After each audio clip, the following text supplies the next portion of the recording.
Hello viewers, আসসালামু আলাইকুম। আজ আপনাদের মাঝে নিয়ে এসেছি বাংলাদেশ এনএসআই এর নিয়োগ বিজ্ঞপ্তি, যেটা প্রায় 1000-এর বেশি জনবল নিয়োগ দিচ্ছে। তাহলে চলুন কথা না বলি আমরা সরাসরি চলে যাই ভিডিওতে। আর আপনারা যারা আমাদের চ্যানেল নতুন, অবশ্যই আমাদের চ্যানেলটি সাবস্ক্রাইব করে রাখবেন, পাশে থাকা বেল আইকনটি অন করে দেবেন এবং কিছু জানার থাকলে অবশ্যই কমেন্টে বলবেন। আমরা যথাসাধ্য চেষ্টা করবো আপনাদের সাহায্য করার জন্য। চলুন আমরা সরাসরি নিয়োগটি দেখি। আপনারা দেখতে পাচ্ছেন গণপ্রজাতন্ত্রী বাংলাদেশ সরকার নিয়োগ বিজ্ঞপ্তি। প্রথমে আপনাদের হেডলাইনটি দেখিয়ে দিচ্ছি। গণপ্রজাতন্ত্রী বাংলাদেশ সরকারের অধীনস্থ একটি অধিদপ্তর কিছু সংখ্যক শূন্য পদে পূরণের জন্য বাংলাদেশের স্থায়ী নাগরিকগণের পুরুষ ও মহিলা নিকট হতে দরখাস্ত আহ্বান করা যাচ্ছে। সরকার কর্তৃক অনুমোদিত অন্যান্য ভাতা সহ জাতীয় বেতন স্কেল 2015 অনুযায়ী সংশ্লিষ্ট পদের বিপরীত উল্লেখিত বেতন স্কেলে নিয়োগ দেওয়া হবে। এখানে মোট পদ আছে প্রায় 950-এর মতন। দেখিয়ে দিচ্ছি কোন পদে কতজন লোক নেবে এবং শিক্ষাগত যোগ্যতা কি। আপনারা দেখতে পাচ্ছেন সহকারী পরিচালক, পদ সংখ্যা 102টি। এটিতে যোগ্যতা লাগবে কমপক্ষে স্নাতকোত্তর ডিগ্রি অথবা 4 বছরের অভিজ্ঞতা। সকল জেলার লোক আবেদন করতে পারবে। তারপর আছে গবেষণা কর্মকর্তা, পদ সংখ্যা 2টি, প্রথম শ্রেণীর স্নাতকোত্তর ডিগ্রি এবং 4 বছরের অভিজ্ঞতা। সকল জেলার লোক আবেদন করতে পারবে। তারপর রয়েছে সহকারী প্রোগ্রামার, পদের সংখ্যা 4টি। কোনো স্বীকৃত বোর্ড হতে কম্পিউটার সায়েন্স নিয়ে পড়াশোনা করতে হবে এবং সকল জেলার লোকই আবেদন করতে পারবে। তারপর আছে ফিল্ড অফিসার, পদ সংখ্যা 79।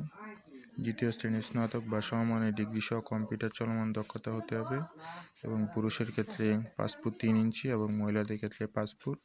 বুকের মাপ পুরুষ মহিলা উভয়ের জন্যই 30 থেকে 32 ইঞ্চি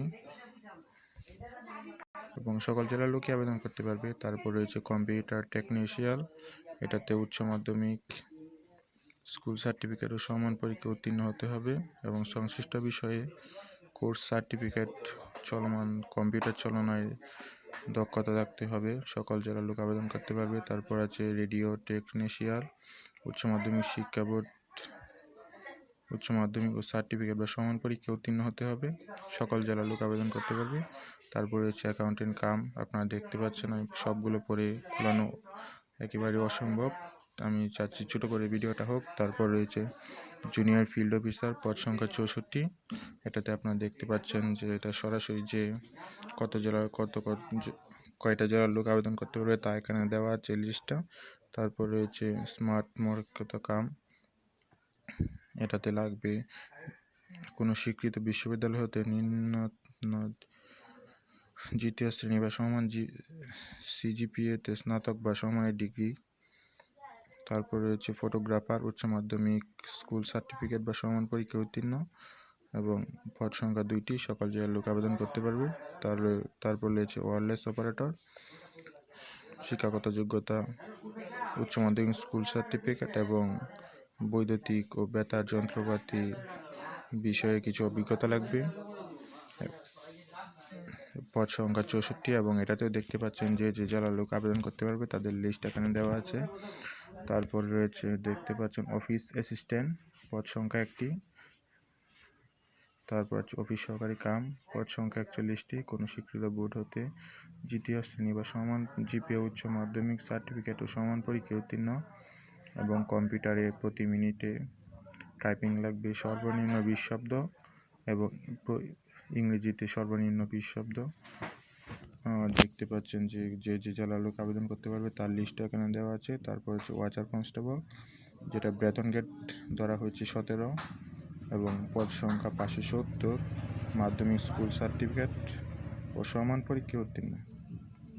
এটাতে পুরুষ মহিলা সবাই আবেদন করতে পারবে। দেখতে পাচ্ছেন 5 ফুট 4 ইঞ্চি পুরুষের জন্য এবং মহিলাদের জন্য 5 ফুট। বুকের মাপ পুরুষ ও মহিলা উভয়ের ক্ষেত্রে 31 এবং 33 ইঞ্চি। এতে সকল জেলার লোকই আবেদন করতে পারবে। তারপর রয়েছে ডেস্কটপ রাইটার, কোনো স্বীকৃত বোর্ড হতে দ্বিতীয়, পদ সংখ্যা 1টি। সকল জেলার লোকে আবেদন করতে হবে। তারপর রয়েছে অফিস সহায়ক, মোট পদ সংখ্যা 53। এটাতে যারা যারা আবেদন করতে পারবে সেই জেলার আবেদনের লিস্ট এখানে দেওয়া আছে। এটাতে আবেদন করতে ন্যূনতম এসএসসি পাস লাগবে এবং শর্তাবলী হচ্ছে বয়স 31/12/2020 তারিখে শহীদ যারা মুক্তিযোদ্ধা তাদের বয়স কমপক্ষে 30 বছর, সর্বোচ্চ 30 বছর এবং সর্বনিম্ন 18 বছর। অনলাইনে আবেদন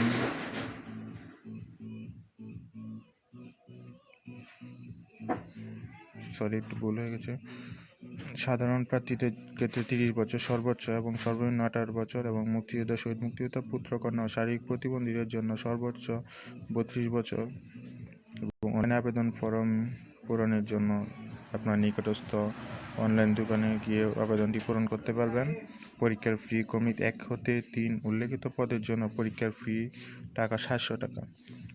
ক্রমিক নং 4 ও বর্ণিত পদের জন্য ফি 500 টাকা। ক্রমিক নং 5 হতে 13 উল্লেখিত পদের জন্য ফি 100 টাকা, এবং ক্রমিক নং 14 এবং 16 বর্ণিত পদের জন্য ফি বাবদ 50 টাকা। পরীক্ষার ফি অনলাইনে আবেদন করতে অনলাইনে দিতে হবে। যে দোকান থেকে আপনি আবেদন করবেন, তারপর আপনি নিজে বসে টেলিটক সিম থেকে আবেদন করতে পারেন। আমি দেখিয়ে দিচ্ছি কীভাবে আপনি আবেদন করবেন। এই যে দেখে নিন আপনারা অবশ্যই জুম করে ভিডিওটি দেখে নেবেন, তাহলে আপনাদের বুঝতে সহজ হবে। এবং আরও সহজ করতে অবশ্যই কমেন্ট করতে পারেন, কিংবা আপনার ভিডিওটি ডাউনলোডও করে নিতে পারেন। অনলাইনে আবেদনের সময় পূরণ ও পরীক্ষার ফি জমাদানের সময়সীমার তারিখ ও সময়। অনলাইনে আবেদনের দাখিল এবং পরীক্ষার ফি জমাদান শুরুর তারিখ সময়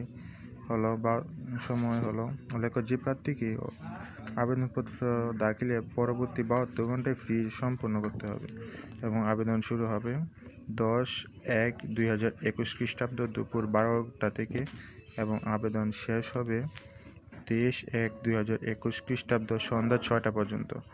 আবেদন জমাদানের শেষ তারিখ উক্ত সময়ের মধ্যে শুধুমাত্র ইউজার আইডি প্রাপ্ত প্রার্থীকেই পরবর্তী 72 ঘন্টার মধ্যে, অর্থাৎ 26/1/2020 খ্রিস্টাব্দ সন্ধ্যা 6টার মধ্যে পরীক্ষার ফি জমা দিতে পারবেন। কর্তৃপক্ষ পদ সংখ্যা বৃদ্ধি এবং হ্রাস করতে ক্ষমতা সংরক্ষণ করেন। আর এটা একটি বিশেষ দ্রব্য দেওয়া হয়েছে, যেটি সকলে জ্ঞাপন আছেন যে শেষ তারিখ ও সময়ের জন্য অপেক্ষা না করে হাতে যথেষ্ট সময় নিয়ে চূড়ান্তভাবে আবেদনপত্র জমাদান করতে পরামর্শ দেওয়া যাচ্ছে। তা আপনারা যত শীঘ্রই পারেন, আপনারা 10 তারিখের পর যে কোনো যত তাড়াতাড়ি সম্ভব 15-20 তারিখের মধ্যে আপনারা সবাই আবেদন কমপ্লিট করে নেবেন। কারণ যেহেতু এটা বলেছে, যদি কোনো সমস্যার কারণে নিয়োগটি বন্ধ হয়ে যায়, তাহলে আপনার নিয়োগটি না হলে বাতিল হয়ে যাবে। আমি আপনাদের সব কিছু দেখিয়ে দিলাম, আপনারা আরেকবার এক পলক সব কিছু দেখে নিন। আমি জুম করে আপনাদের কাছে দেখিয়ে দিচ্ছি।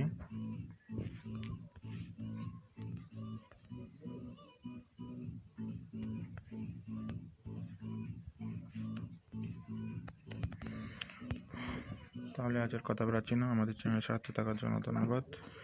আর আমাদের চ্যানেলটি অবশ্যই সাবস্ক্রাইব করে রাখবেন, এবং ভিডিওটি ভালো লাগলে অবশ্যই লাইক কমেন্ট করবেন। কিছু জানা থাকলে অবশ্যই কমেন্ট করবেন, আপনার ফ্রেন্ডদের জানাতে শেয়ার করতে বলবেন না। এবং আমাদের চ্যানেলে প্লিজ একটা লাইক দিয়ে যাবেন যদি ভিডিওটি ভালো লাগে। এবং আপনাদেরকে আমার পক্ষ থেকে আন্তরিক শুভেচ্ছা, অভিনন্দন এবং নতুন বছরের শুভেচ্ছা। Happy new year. ধন্যবাদ সবাইকে। আসসালামু আলাইকুম।